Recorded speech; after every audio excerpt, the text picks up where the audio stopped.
سورۃ البقرہ آیت نمبر 212۔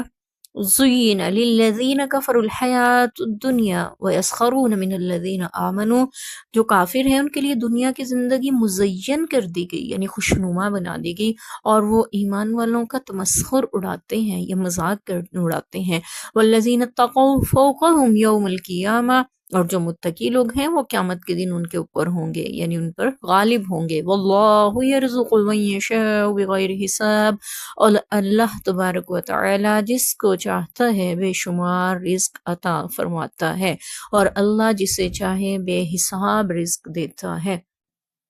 دونوں مفہوم ادا کیے جا سکتے ہیں۔ کافروں کے لیے دنیا کی زندگی کیسے مزین کر دی گئی کہ وہ خود کو صحیح اور درست اور ٹھیک سمجھتے ہیں، اپنی دنیا کی زندگی اور رونقوں میں اور رغبت میں لگے ہوئے ہیں، ہر وقت پیسہ، مال، دولت، جاہ و حشمت، عہدہ، اسی چیز اور شہرت کے لالچ میں اور اسی محنت میں لگے رہتے ہیں۔ یہی ان کی سوچ اور فکروں کا مرکز و محور رہتا ہے کہ ہم کس طرح سے پیسہ کمائیں، اور یہی چیز ان کے لیے مزین کر دی گئی، زینت دے دی گئی، خوشنما بنا دی گئی ہے۔ انہیں یہی چیز بھلی لگتی ہے کہ ہم مالدار ہوں، یہی اچھا لگتا ہے کہ ہم عہدیدار ہوں، یہی بہتر لگتا ہے کہ ہمارے پاس دنیاوی اعتبار سے بہت اچھی مال و دولت، شہرت حاصل ہو۔ تو اللہ تعالیٰ فرما رہے ہیں ایک تو ان کے لیے خوشنما اتنی ہو گئی ہے دنیا کی زندگی کہ وہ اسی پہ رجھ گئے ہیں، آخرت کو بھول ہی چکے، نہ صرف بھول چکے بلکہ جو لوگ ایمان رکھتے ہیں آخرت پر، اللہ پر اور اللہ کے رسول پر اور قیامت کے دن پر، مومن ہیں، وہ ان کا مذاق بھی اڑاتے ہیں کہ ان کے دیکھو انہیں تو جینا ہی نہیں آتا، انہیں تو پتہ ہی نہیں ہے دنیا میں رہنا کیسے ہے، یہ تو صرف اپنی اللہ اللہ میں لگے ہوئے ہیں، یہ تو نعوذ باللہ دقیانوس ہیں۔ ایسے طعنے بھی دیے جاتے ہیں، بیکورڈ ہونے کا کبھی کہا جاتا ہے، کبھی انہیں تو پتہ ہی نہیں ہے کہ ترقی کیا ہے،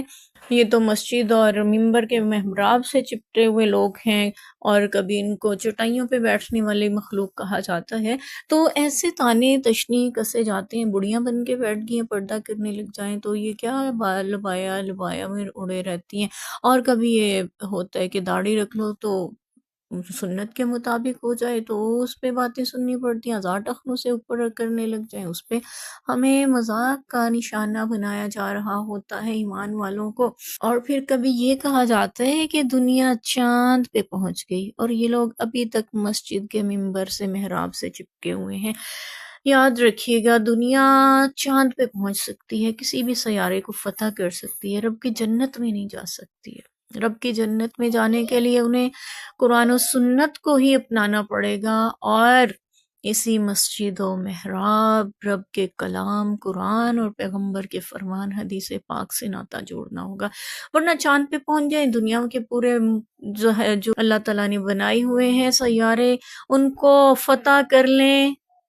آپ کے کسی کام کے نہیں ہیں جب تک آپ اپنی آخرت بنانے کے لیے محنت نہیں کرتے۔ اور جو مومن ہیں ان کے لیے نبی پاک صلی اللہ علیہ وسلم کا ارشاد باری کا مفہوم ہے کہ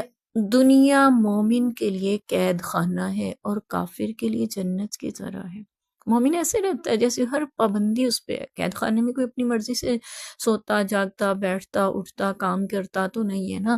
پابند ہوتا ہے، وہ قید خانے میں ہے، وہ حکام کا پابند ہوتا ہے، جب کھانا ملے گا کھا لے گا، جو ملے گا وہ پہن لے گا، اور جیسے رہنے کو کہا جائے گا ویسے رہے گا، مشقت دی جائے گی تو مشقت کے کام بھی کرے گا، اور جب سونے کو کہا جائے گا سو جائے گا، جب اٹھنے کو کہا جائے گا اٹھے گا، جب جو حکم ہوگا وہ کرنا، اس کی اپنی مرضی نہیں ہوتی، دوسروں کی مرضی کے تابع، حکام کے تابع رہنا پڑتا ہے جیل میں، قید خانے میں۔ اسی طرح مومن کے لیے بھی دنیا کی زندگی قید خانہ ہے، وہ اپنی مرضی کے مطابق نہیں جی سکتا یہاں پہ، اگر اپنی مرضی کرے گا پھر مومن کیسا ہوا؟ مومن تو وہ ہے نا، پہلے صفحے پہ قرآن پاک کے اللہ نے تعارف کروا دیا تھا سورہ بقرہ کے کہ مومن وہ ہیں جو بن دیکھے ایمان لاتے ہیں، جنت کو نہیں دیکھا، جہنم کو نہیں دیکھا، رب کو نہیں دیکھا، فرشتوں کو نہیں دیکھا، اور ہم نے تو اپنے پیغمبر صلی اللہ علیہ وسلم کو بھی نہیں دیکھا، پھر بھی مان لاتے ہیں، یہی مومن ہے۔ اور جو اتنی پابندیوں میں ہو، مومن ہو، ایمان کے مطابق زندگی بسر کر رہا ہو، اس کے لیے دنیا اپنی مرضی کی نہیں ہوتی، وہ اپنے رب کی مرضی، اپنے رسول کی اطاعت میں گزارتے ہوئے اپنی زندگی کے ہر لمحے کی فکر کرتا ہے، اپنی آخرت بہتر بناتا ہے۔ تو اب دونوں کی زندگی میں فرق تو ہوگا نا، ایک اللہ آخرت پہ ایمان رکھتا ہے اور ایک دنیا ہی کو سب کچھ سمجھتا ہے۔ تو پھر دونوں کی زندگی میں جب فرق ہے تو اس کو دنیا کی پرواہ نہیں ہوتی مومن کو، کہ میری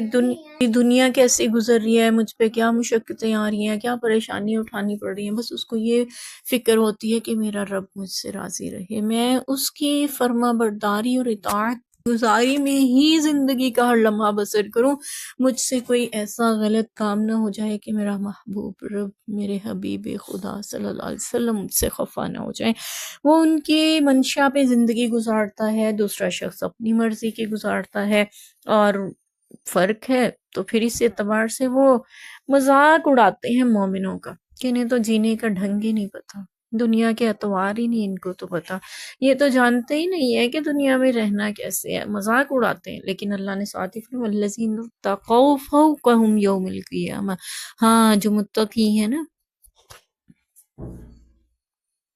پرہیزگار ہیں، تقوی کے ساتھ زندگی گزار رہے ہیں، وہ قیامت کے دن بلند ہوں گے۔ ایک مفہوم تو یہ نکلتا ہے اوپر کے درجوں پہ ہوں گے، اور دوسرا یہ کہ وہ غالب ہوں گے۔ آج یہ مذاق اڑا رہے ہیں نا، پھر اس دن ہو سکتا ہے مومن ان کا، متقین ان کا مذاق اڑائیں، جب یہ جہنم کی طرف گھسیٹے جا رہے ہوں گے، جب یہ اپنی نافرمانیوں کے سبب